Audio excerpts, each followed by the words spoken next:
कंगना रनौत ने आम चुनाव के पहले ही इमरजेंसी मूवी रिलीज करने की कोशिश की थी। आमतौर पर लोग समझ रहे थे कि फिल्म इमरजेंसी में इंदिरा गांधी को विलेन की तरह पेश किया गया होगा, पर हुआ इसके विपरीत। चुनाव के पहले फिल्म रिलीज होती तो कांग्रेस के पक्ष में ही हवा बनाती। सवाल उठता है कि कंगना ने ऐसा क्यों किया। इमरजेंसी में इंदिरा गांधी का ऐतिहासिक महिमा मंडन। कंगना तो न बीजेपी की हुई और न कांग्रेस की। नमस्कार, आप देख रहे हैं 7 टीवी भारत। मैं हूं आपके साथ सुशील गिरीश। 7 टीवी भारत के खास प्रोग्राम न्यूज मिनट में आपका स्वागत है। वीडियो में आखिरी तक बने रहिए। बॉलीवुड अभिनेत्री और तेज तर्रार नेता बन चुकी भारतीय जनता पार्टी की सांसद की इमरजेंसी फिल्म रिलीज होकर फ्लॉप होने की कगार पर है। फिल्म चूंकि राजनीतिक है और बनाने वाली शख्सियत बीजेपी से जुड़ी हुई है, इसलिए उम्मीद की जा रही थी कि यह फिल्म इमरजेंसी के दौरान हुए अत्याचारों पर फोकस्ड होगी, पर यहाँ तो कहानी उल्टी है। बीजेपी के समर्थक जिन्होंने पिछले साल से ही आपातकाल लागू होने वाले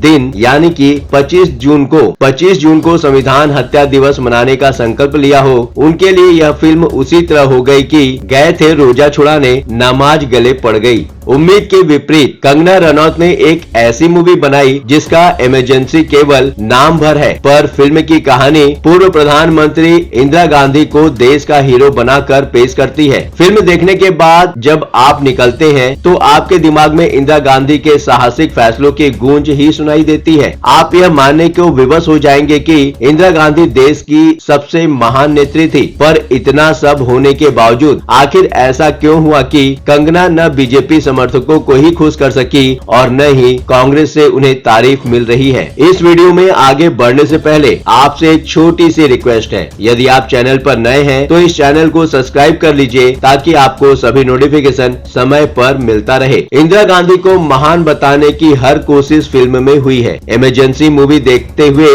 ऐसा लगता है कि फिल्म का डायरेक्टर और स्क्रिप्ट लेखक एक एजेंडे के तहत इंदिरा गांधी को महान बताना चाहता है। इंदिरा गांधी की हर वो कदम जो उनकी छवि को धक्का पहुंचाता हो, उसे दिखाया ही नहीं गया है। इसके ठीक विपरीत उनके व्यक्तित्व के नकारात्मक पहलुओं के पीछे ऐसे कारण ढूंढे गए हैं जिससे आप उनके द्वारा की गई गलतियों को माफ कर सकें। इंदिरा गांधी के बचपन में उन्हें अपनी बुआ विजय लक्ष्मी पंडित से बहुत प्रताड़ित होते हुए दिखाया गया है। उनकी मां को उनके सामने बेइज्जत किया जाता है। बड़ा होने पर पिता नेहरू भी उनके इस स्वभाव के चलते उनसे दूर दिखाई देते हैं। इंदिरा को लगता है कि उन्हें नेहरू इसलिए ही अपना उत्तराधिकारी नहीं बना रहे हैं। पति से भी उन्हें प्यार नहीं मिलता है। इस पर उनके प्रति सिंपैथी निर्मित करने की कोशिश की गई है। इंदिरा अपने करीबियों से एक बार कहती हैं कि उन्हें जीवन में जो प्यार अपने माता पिता और पति से मिलना चाहिए था, नहीं मिला। उनकी कमी उनकी जिंदगी में संजय ने ही पूरी की है। यही नहीं, कुछ और घटनाएं ऐसी दिखाई गई हैं जो साबित करती हैं कि इंदिरा गांधी दिल और दिमाग से बहुत अच्छी थी। नेहरू चीन से युद्ध हारने के पहले ही मान लेते हैं कि आसाम अब इंडिया में नहीं रहेगा, पर इंदिरा गांधी अपने पिता नेहरू से बिना बताए आसाम चली जाती हैं और वहां की जनता को भरोसा दिलाती हैं कि ऐसा नहीं होगा। इस बीच संयुक्त राष्ट्र की पहल पर युद्ध विराम हो जाता है। चीन की सेना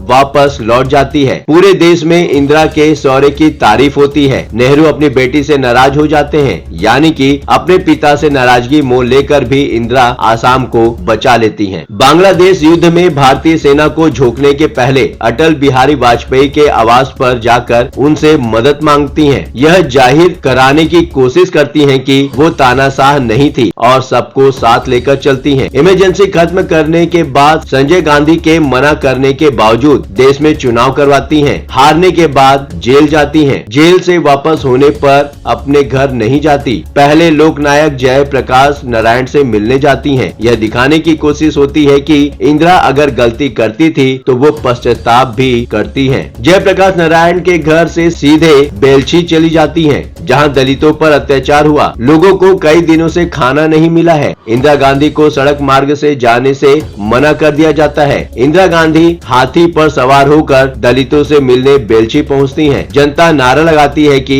आधी रोटी खाएंगे, इंदिरा को वापस लाएंगे। 1980 में चुनाव जीतने के बाद वो अपने बेटे संजय गांधी से मिलना बंद कर देती हैं। इमरजेंसी का ठिकरा संजय गांधी पर फोड़ दिया गया है। भारतीय जनता पार्टी जिस इमरजेंसी को काला अध्याय बताती रही है, उसके पीछे असली वजह इंदिरा गांधी नहीं थी। असली विलेन तो संजय गांधी थे, ऐसा इस फिल्म में दिखाया गया है। इसमें कोई दो राय नहीं है कि संजय गांधी ने उस दौर में काफी उद्दंडता की थी, पर इमरजेंसी के लिए संजय गांधी को विलेन की तरह खड़ा करना भी गलत है। फिल्म में इंदिरा गांधी को उस मानसिक रूप से बीमार दिखाया गया है। ऐसा दिखाया गया है कि वो नहीं चाहती थी कि नेताओं की गिरफ्तारी हो या किसी तरह का अत्याचार हो। संजय गांधी कार से पुरानी दिल्ली में कहीं जा रहे हैं। रेडियो पर किशोर कुमार का गाना बज रहा है। संजय गांधी अपने पीए से कहते हैं कि ये कैसे हो रहा है। जो कलाकार हमारी सरकार की आलोचना करता है, उसका गाना सरकारी रेडियो स्टेशन से कैसे बज रहा है। इसी तरह नसबंदी के समय हुए अत्याचारों के लिए संजय गांधी को जिम्मेदार ठहराया गया है। संजय गांधी के मना करने के बाद भी इंदिरा गांधी इमरजेंसी अपनी अंतरात्मा की आवाज पर न केवल वापस लेती हैं, बल्कि देश में आम चुनाव की घोषणा भी करती हैं। अब बात होती है कांग्रेस की। कांग्रेस भी